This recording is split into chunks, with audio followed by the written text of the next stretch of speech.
Snow fell like whispers that night. It was Christmas Eve, the kind of night where the world seemed wrapped in silver silence.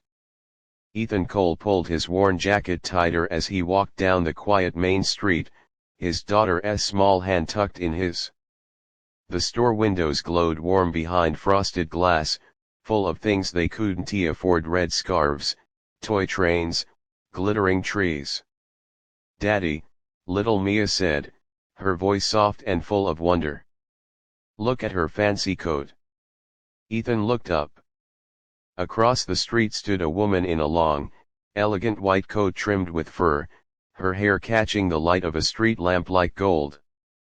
She was talking quietly on her phone, her breath misting in the cold. A sleek black car idled behind her, a driver waiting patiently. Ethan smiled faintly. "She must be freezing in those heels," he said, pretending not to notice the way his daughter's gaze lingered. Mia giggled. "She looks like the princess from the movie." Ethan ruffled her hair. "Maybe she is, kiddo." They turned the corner toward the bus stop, where a thin bench sat half buried in snow. The last bus for the night was 20 minutes late. Ethan sighed, checking his phone. No messages, no missed calls, and definitely no job offers. He had been laid off from Hale Industries 3 weeks ago. The company had cut 200 people right before the holidays. He'd told Mia it was just a Christmas break. Across the street, the woman in the white coat ended her call and looked around. The night was quiet, too quiet. For some reason, her eyes caught on the man and the little girl huddled at the bus stop. Something tugged at her chest. Victoria Hale, CEO of Hale Industries, Forbes Woman of the Year, and the loneliest person in the city. Mia sneezed. Ethan instinctively wrapped her in his scarf. "You okay, snowflake?" "I'm okay, Daddy," she mumbled. "But my toes are cold." Ethan glanced at the empty road. "Yeah, mine too." Just then, Mia's stuffed reindeer, the one toy she never let go of, slipped from her hands and rolled into the street. She gasped and ran after it. "Mia, wait!" Ethan called. Before he could move, someone else did. The woman in the white coat stepped forward, bent gracefully, and picked up the toy before the wind could take it further. She turned, smiling gently, and handed it to the little girl. "Here you go, sweetheart," she said softly. Her voice was smooth, tired, but kind. "Thank you." Mia beamed, clutching the reindeer. "It's my best friend." Victoria smiled. "He looks very brave." Then she glanced up at Ethan, and for a brief second, both froze.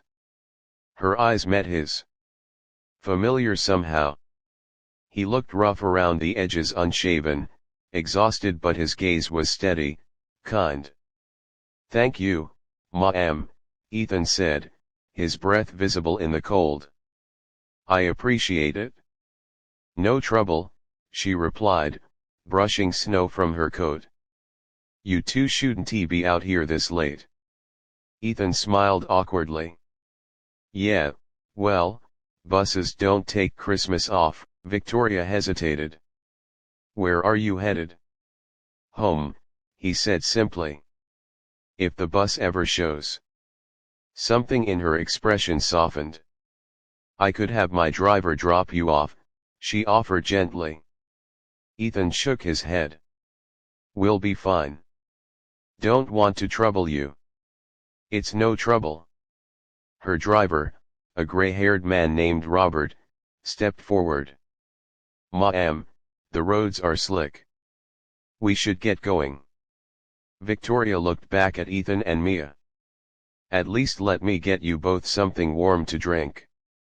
There's a cafe around the corner still open." Mia's eyes lit up.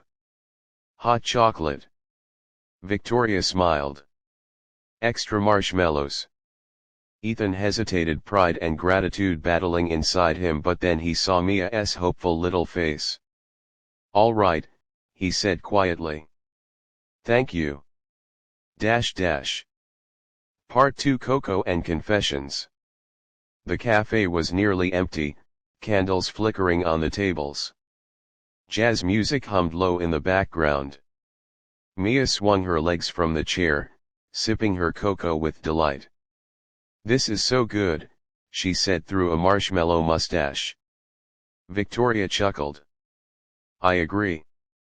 Ethan smiled, watching his daughter laugh for the first time in days.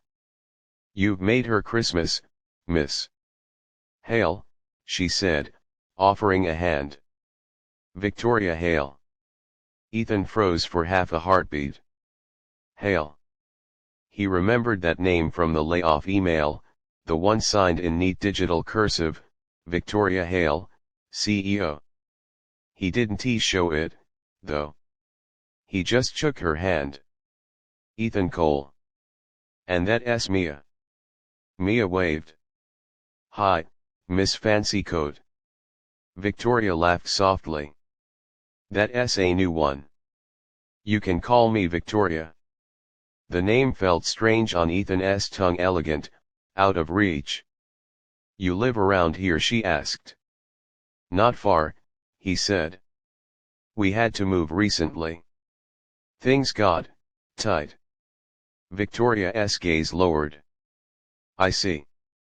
For a while, they just watched the snow through the window.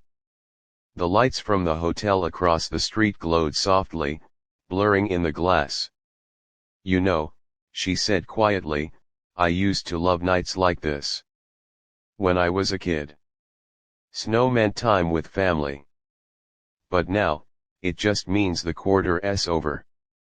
Ethan tilted his head. "You sound like someone who could use a Christmas break." Victoria gave a small, sad smile. "You sound like someone who believes in them." He laughed under his breath. "I have to. For her." Mia looked up. "Daddy says Christmas is magic you have to make yourself." Victoria's heart twisted. "He's right," she said softly. "And I think you've already made some." Time slipped by easily. For the first time in years, Victoria felt like she wasn't performing, not networking, not negotiating, not pretending. Just being. She didn't tell him who she was, not yet. Something told her that tonight, she wasn't CEO Victoria Hale. She was just someone finding her way home. As they left the cafe, a gust of snow swept through the street. The last bus had already passed. Robert approached with concern. "Ma'am, the storm's worsening. We may have to stay at the hotel." Victoria turned to Ethan. "Looks like we're both stranded." Ethan exhaled. "Guess it's fate." Mia yawned. "Can we stay where it's warm, Daddy?" Victoria smiled gently. "Of course. Come with me. I have a suite across the street, there's room." Ethan started to protest, but the wind howled, and Mia's small hand slipped into his. He nodded. "Just for the night." "Just for tonight," Victoria echoed.